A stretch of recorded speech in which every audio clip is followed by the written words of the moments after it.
Damai sejahtera untuk kita semua.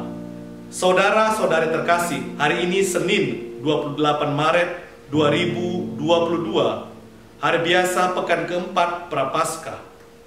Bacaan Injil diambil dari Injil Yohanes bab 4 ayat 43 sampai 54. Dan setelah 2 hari itu Yesus berangkat dari sana ke Galilea, sebab Yesus sendiri telah bersaksi bahwa seorang nabi tidak dihormati di negerinya sendiri.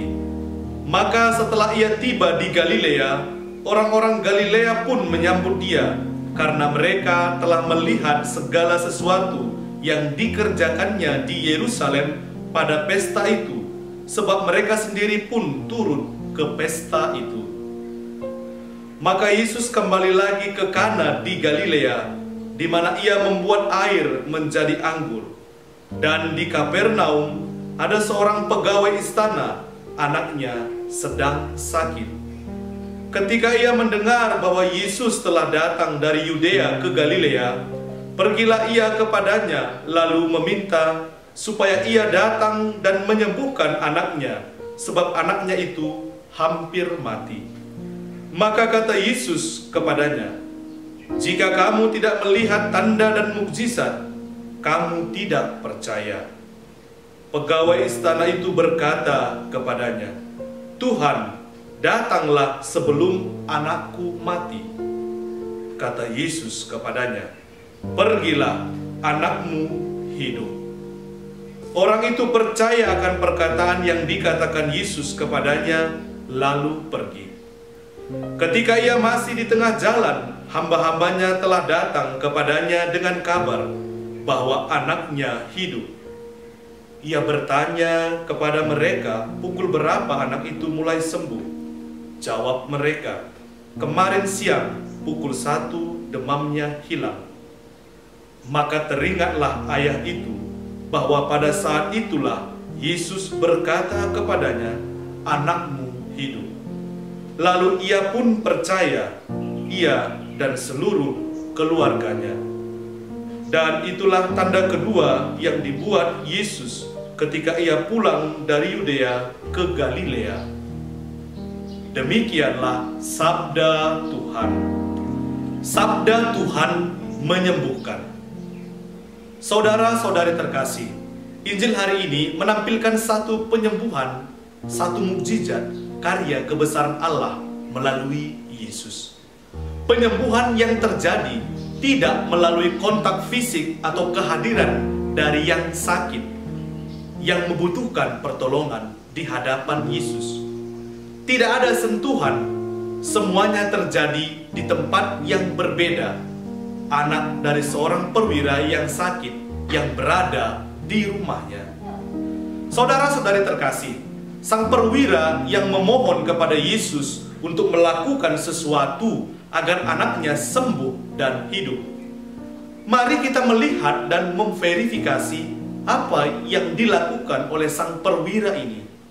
Sang perwira memohon kepada Yesus dengan penuh iman dan keyakinan. Dan Yesus menyampaikan sabda dan mukjizat akhirnya terjadi. Anaknya di tempat yang berbeda dalam waktu yang bersamaan saat Yesus menyampaikan kebenaran bahwa anaknya hidup, dan sungguh benar anak itu sembuh dan hidup.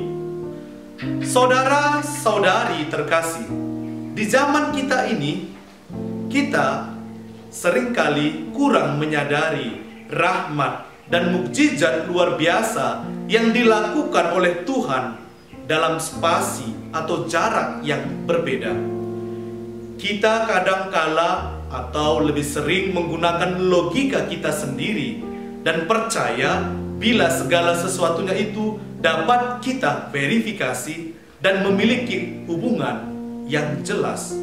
Sesungguhnya mukjizat dan rahmat yang terjadi setiap saat dalam hidup orang beriman juga memiliki hubungan yang jelas.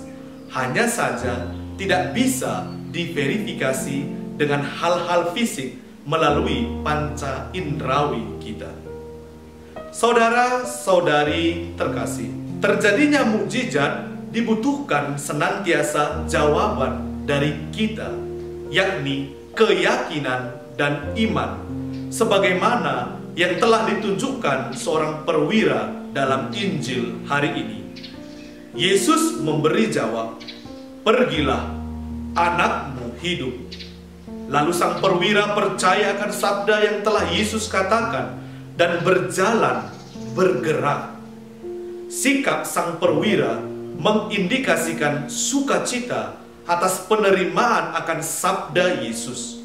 Sang perwira percaya dan mempercayakannya kepada Yesus dan menerima dengan sukacita sabda Yesus, sabda yang adalah jalan, kebenaran, dan hidup. Saudara-saudari terkasih, peristiwa iman dalam Injil hari ini memberi pelajaran dan menggugah kita sebagai pengikut Yesus untuk tetap yakin dan percaya akan kebaikan dan penyertaan Tuhan dalam perjalanan kehidupan kita, sekalipun kita mengalami banyak kesulitan dan tantangan. Setiap orang, saya, Anda, dan kita semua pasti mengalami yang namanya kesulitan, tantangan, penyakit, dan kerikil-kerikil dalam kehidupan. Namun saudara-saudari terkasih, kita sebagai orang yang beriman harus berjuang dan menyadari bahwa semua itu tidak membinasakan kita, melainkan membuat kita semakin teguh menjadi saksi kebaikan Tuhan dalam kehidupan kita. Apa yang perlu senantiasa kita imani dan kita jaga? Pertama, percaya. Percaya bahwa Tuhan dapat mengubah saya, mengubah Anda, bahwa Tuhan adalah Maha Kuasa, sebagaimana telah Ia perbuat bagi sang perwira atas anaknya yang sakit. Tuhan, datanglah sebelum anakku mati. Pergilah, anakmu hidup. Perwira ini percaya akan sabda Yesus dan berjalan. Percaya dan berjalan dalam keyakinan. Kedua, iman. Beriman berarti memberi spasi, ruang pada kasih Tuhan. Memberi ruang spasi pada kekuatan Allah semata dan bukan pada kekuatan-kekuatan lainnya. Kepada Tuhanlah kita mengadu dan memberi ruang spasi baginya untuk bersabda. Inilah iman, yakni memberi spasi ruang bagi Tuhan bersabda agar senantiasa hadir dan membaharui hidup yang selaras dengan kehendaknya. Maka dari itu saudara-saudari terkasih, mari kita berjuang setiap hari untuk percaya atas penyelenggaraan Allah dan memberi spasi ruang bagi Allah bersabda. Dan pada akhirnya kita berseru, "Bersabdalah ya Tuhan, hamba-Mu ini mendengarkan." Seperti Bunda Maria berkata, "Terjadilah padaku menurut perkataanmu itu." Maka saudara-saudari terkasih, mari kita mulai lagi percaya dan selalu memberi ruang bagi Allah untuk bersabda. Amin. Tuhan memberkati kita.